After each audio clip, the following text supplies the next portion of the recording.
Assalamu alaikum, sir. Wa alaikum assalam wa rahmatullahi wa barakatuh. I do have a question for you.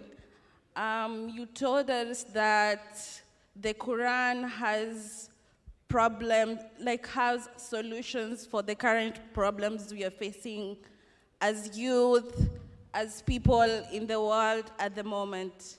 So my question is, as youths currently, most of us are facing a lot of mental health issues. You're constantly in a battle within yourself, in your mind, and you feel like you do not have solutions to those problems, whether it's therapy and all these other things. So now my question is, how can the Quran help us in navigating that issue? And can you kindly advise me on some of the verses I could read from the Quran to help me with, everything? The sister asked a very important question. The sister has rightly said, in today's world, there are many people who have anguish, who have mental problems, who have difficulty in thinking. So how can the Quran help them? And that's what I said in my talk, that the Quran is a solution to the problems of humanity. And especially, I told and I requested towards the end of my talk that you should read the Quran, the translation, in the language you understand the best. Because, my father was a psychiatrist, I'm a medical doctor, a general physician, but my father was a psychiatrist, may Allah grant him Jannah. And he used to tell me also that if you read many a times, you yourself may not know what is troubling in your mind. And when you read the Quran is a unique book. When you read the Quran, you find that many of the things you were thinking, the reply is given in the Quran. And to read the full Quran will not take very long. Depending, if you want to read one chapter a day, it will take you 30 days. If you want to read 2 chapters a day, it will take you 15 days.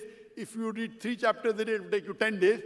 So sister, my request to you would be that if you read the translation of the Quran slowly with understanding, because the Quran is unique, yes, depending upon what your problem is. As the Quran says, that verily your hearts will find serenity. And the Quran, it has many solutions, which normally, if you read a Quran and I read, both may look at it at a different angle.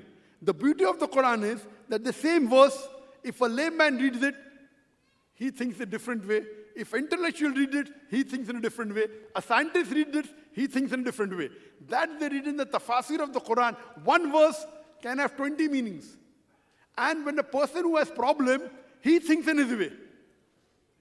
So when you read the Quran, but naturally if you go to a person who's specialized, and if you discuss with the person what is the problem, he may be able to guide you. Just generally, if you ask me which verse to read, I say all the verses are good, mashallah. But if you have a specific problem, like if you have a problem of alcoholism, the verse is Surah Ma'idah chapter 5 verse 90. If you have a problem of economics, then it is Surah Tawbah, it is Surah Baqarah chapter 2 verse 179. So I gave a few examples in my talk.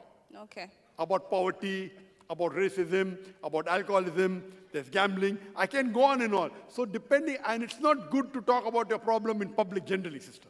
You understand, no? Yeah. So what I would advise you, that generally, if you read the translation of the Quran, maybe 2 juz a day, it may take an hour for you, or half an hour, maybe 1 juz a day.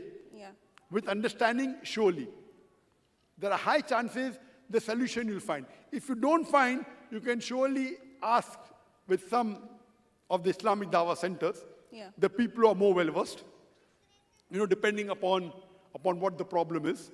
And they will be able, those people who are well-versed with the Quran, surely they will be able to guide you. And I pray to Allah subhanahu wa ta'ala that may your mental anguish be completely dissolved, will completely go away. But even by listening to the recitation of the Quran, there are many non-Muslims who I know that when you hear the recitation of the Quran, And I ended my talk, sister, with the verse of the Quran of Surah Isra, chapter 17, verse number 81, which says, وَقُلْ جَاءَ الْحَقُّ وَذَاقَ الْبَاطِلُ. When truth is heard against falsehood, falsehood perishes. And for falsehood is by its nature bound to perish.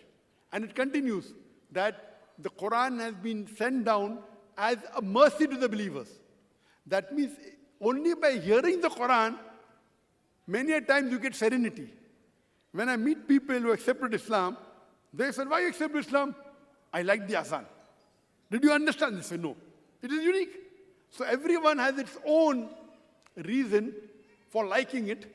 And when you read the translation, each verse has a different dimension.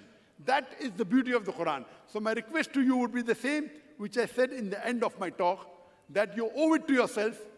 You may have read many books in your life to get a degree, to get a bachelor's degree, or educate yourself. Why don't you read one more book? One book.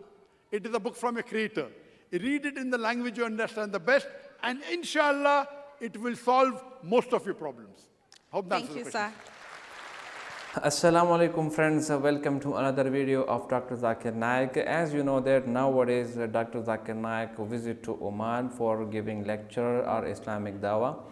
So we will make videos for you. We will make the selected clips which increase your knowledge about your Islam, about your knowledge. And I think so many people have been converted Islam due to this public visit of Dr. Zakir Naik to Oman. So if you really want to upgrade yourself about the latest video of Dr. Zakir Naik, so subscribe our channel and share it with your friends and your family members. I hope you like the video as well.